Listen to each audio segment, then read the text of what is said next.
So we're gonna walk you guys through both these apps here of iMovie and explain everything of how you can do a nice recording and video of your project that you do. I'll start with the iMovie.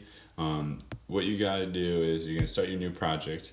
You can create a new movie, and then you want to be able to select the items that you've recorded so far or the pictures that you've done. Right, you got video options. You have your photo options. Okay, so as you go through, you want to be able to select the handful that you want. So let me select a couple here to get you an idea of what we can start with here. I'll select these two here. All right, and you want to go to the bottom there where it says create movie. So in your create movie, you have your three different options for you, right? Sticking with our golf course theme.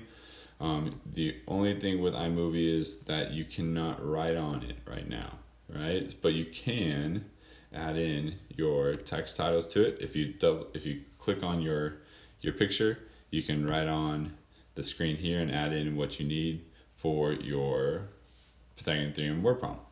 So you can add in clips. You can always go back and add more if you need to. So that way you're always changing things. You can change the volume on the bottom there, the speed of it, etc. So there's lots of different options for you as you guys are working. Let's say that you're finished, you're done, so that way you click on it, you can see it, and you can just go to the bottom there, share, and upload it to your Canvas options there. Okay, so that is for your iMovie. Now, let's say you want to work and explain everything. Usually it gives you the option, so that way you want to start with something that is blank.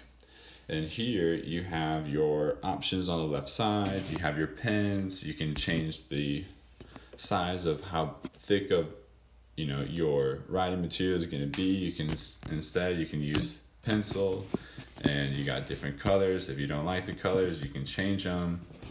Okay, you can use highlighter, eraser if anything goes wrong, and you can type in your word box here. So you can start with my project. You can type out your word problem there. And as you record at the bottom here, right, you press that button for your recording, and then that way you can work through your project. As you are recording your project, you can be writing out the problems that you are working on, so that way you can see what you need as you go through. 2 fingers to pinch and move. So I think, me personally, I like our explain everything for this. But if you have better experience with iMovie, go for it. Once when you're done with your project here on explain everything, you just go share and upload. It's going to prepare it. You want to prepare it as a video, and then you can slide it over to your Canvas there. All right. Hopefully this video is helpful for you, and that way you guys can get started with your project. I'm excited to see what you guys will be able to bring to the table.